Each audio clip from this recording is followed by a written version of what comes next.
Hey, before we get into the podcast, I just want to say thank you very much for watching. Thank you for supporting me. It means the fucking world.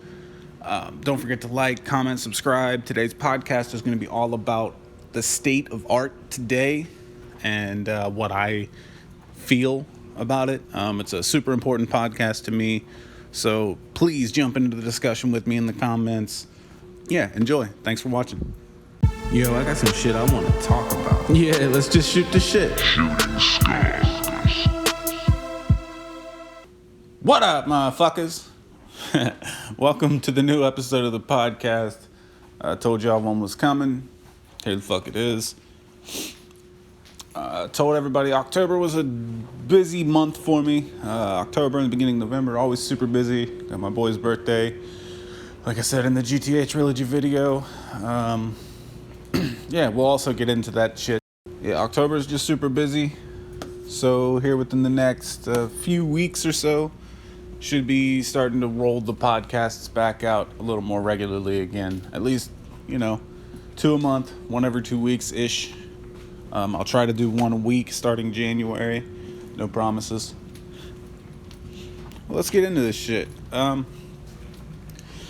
guess I'll just start with the GTA trilogy shit to get that out of the way. A lot of people are disappointed by it. I feel like a lot of people's expectations were super high. Rightfully so for a $60 remake. Yeah, I thought I'm kind of divided on this game, on these games. On one hand, the environments and the new texture qualities and stuff look fantastic. It's really, really good looking remaster when it's sitting still. The pop-in and the lack of environmental like fog or ambience effects, if you will. That's a little jarring.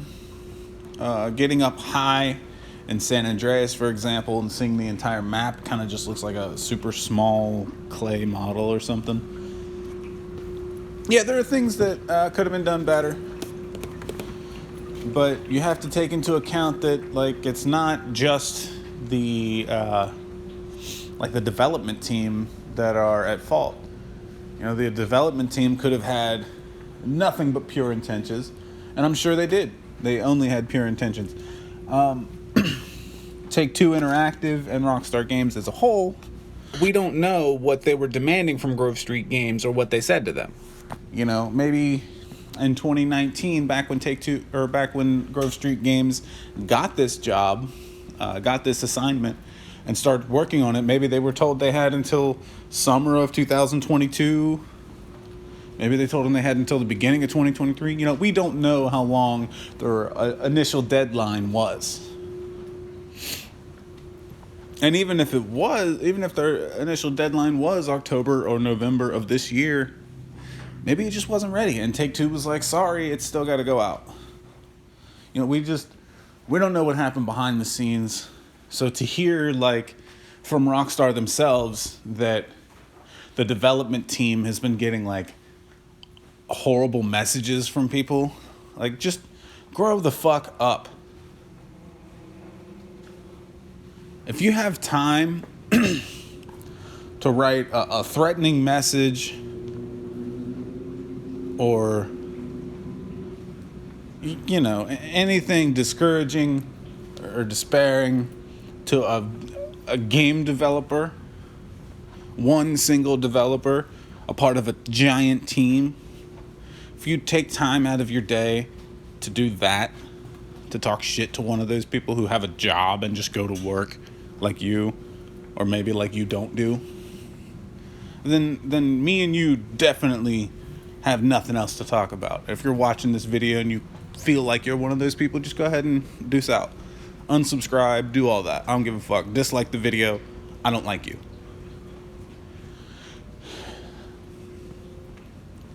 If you have a problem with the game, don't attack the team that made it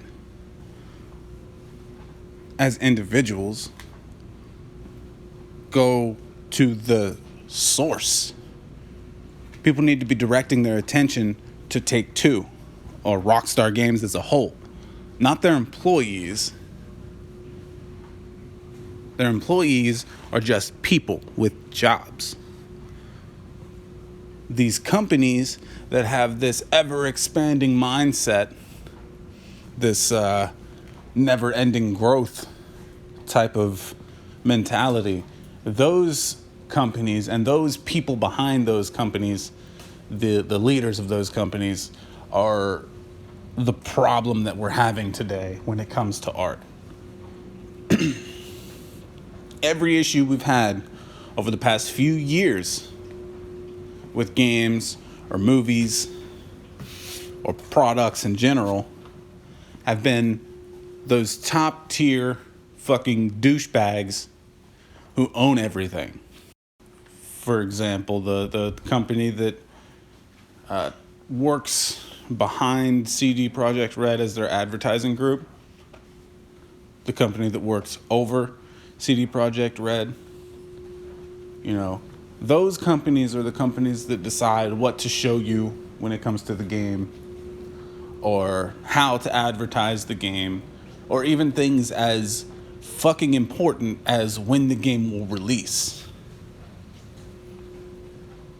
These giant fucking publishers with billions of dollars are the reason that the art form that at least I love is, kind of starting to not dwindle off, but the quality of the products that we're receiving is on a downslope, for sure. I mean, visual fidelity and stability when it comes to frame rates and shit, that all seems better and looks better. But when it comes to gameplay innovations, new story ideas, shit like that, we're super, super fucking low on shit like that. The only new IP I can think of that I've never seen anything like in the past 10 years is, maybe Horizon Zero Dawn. But even still, a lot of gameplay elements for that are, borrowed from other games. There's a little bit of Far Cry in there. There's a little bit of Dark Souls. There's a little bit of a God of War vibe. It's even a little bit of a Tomb Raider type feel. So even the only idea of an original IP that is somewhat successful and that I enjoyed, I can think of, still borrows from old shit. It's like, today, if you don't know for sure that it'll sell, people are afraid to take the chance. And in the early 2000s, the GameCube, PS2, original Xbox era, I feel like it was the opposite. People were making games, stories and, original ideas that had never been thought up before. They were doing this at such a high level that, if you think about the new games that we got just in the PS2 era that really, really fucked with how we think about games, fucking GTA 3. I really liked the Blood Omen series. Really, really, really want that to come back. Bully, Manhunt.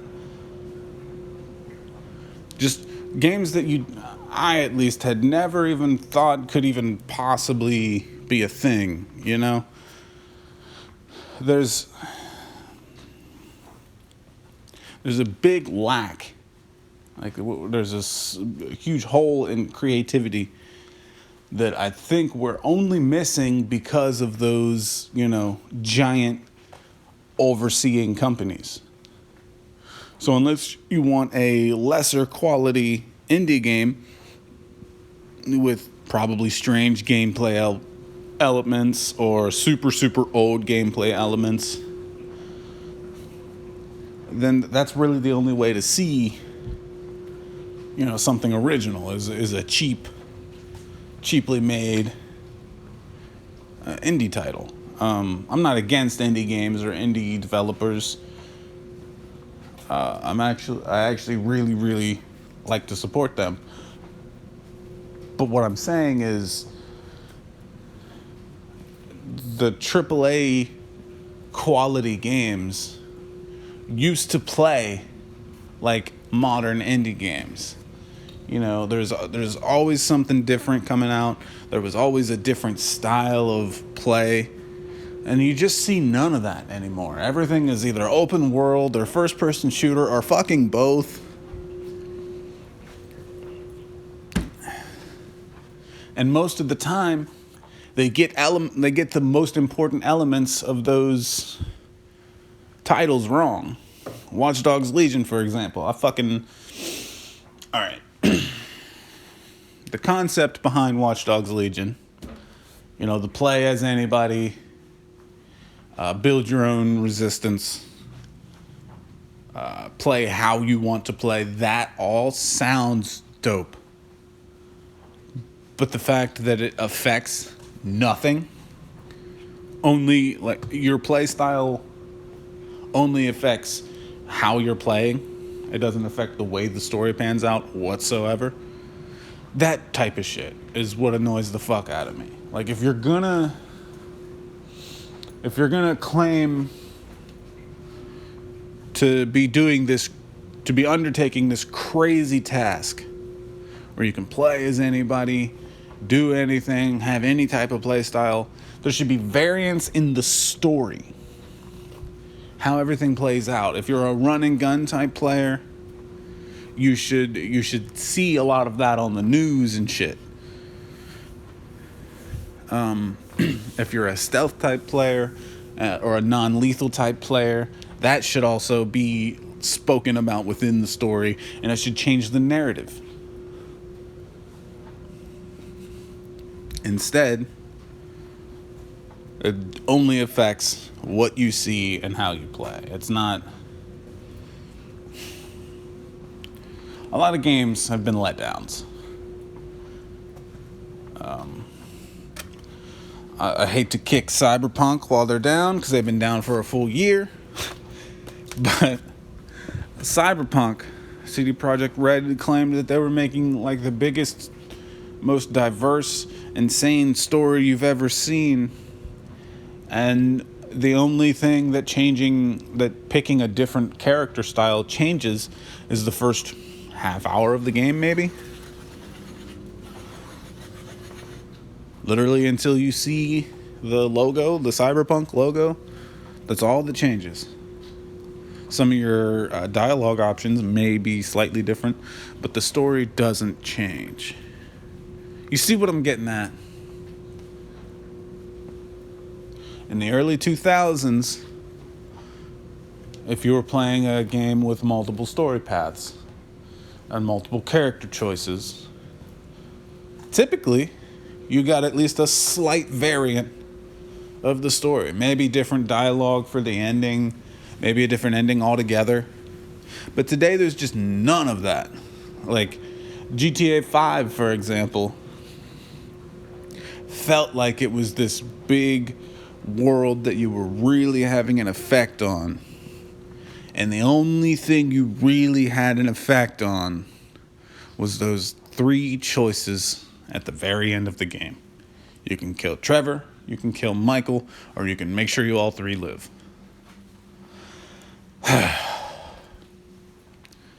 Instead of being so upfront with a choice like that, the way they should have done it is give you certain choices throughout the story as Franklin, so the player can decide what kind of person their specific Franklin is. Maybe if you go hang out with Michael and Trevor without doing missions regularly, that will automatically trigger C. Shit like that would have been, I don't know. I feel like in the early 2000s, a game developer trying to incorporate that choice into their game would have, I feel like that's how they would have done it.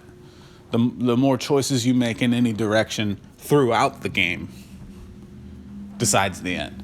Not a straight up A, B, or C. But that's the type of fucking entertainment art world we live in.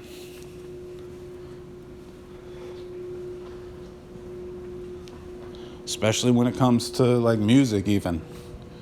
People don't give a shit about talent anymore. I don't know why or what it is, if people are more attracted to personalities than creativity, talent, and style. But like, I don't know, a lot of the most popular artists today can't even hold a candle to like some of the people I know personally. And I'm not saying that because I'm biased. I'm saying on a pure, if you sit two people beside each other and gauge their talent, I know people who are better than some of the richest fucking artists on the planet, who are just living off minimum wage and shit. Art today is more about how people will perceive you for what art you like. So like, if you choose to just decide to be one of those people who like anime, I feel like a lot of those people, not all of them, there are some people who truly, truly fuck with that shit. And that's dope. Do you. But I feel like a lot of those fucking people just choose art because they're choosing a crowd that they want clout from. They're not really, really looking inside themselves to feel what they want, or to feel what they like, to feel what they're passionate about. Nobody does that anymore. God has been dead, but art just died. And I think that's even more sad.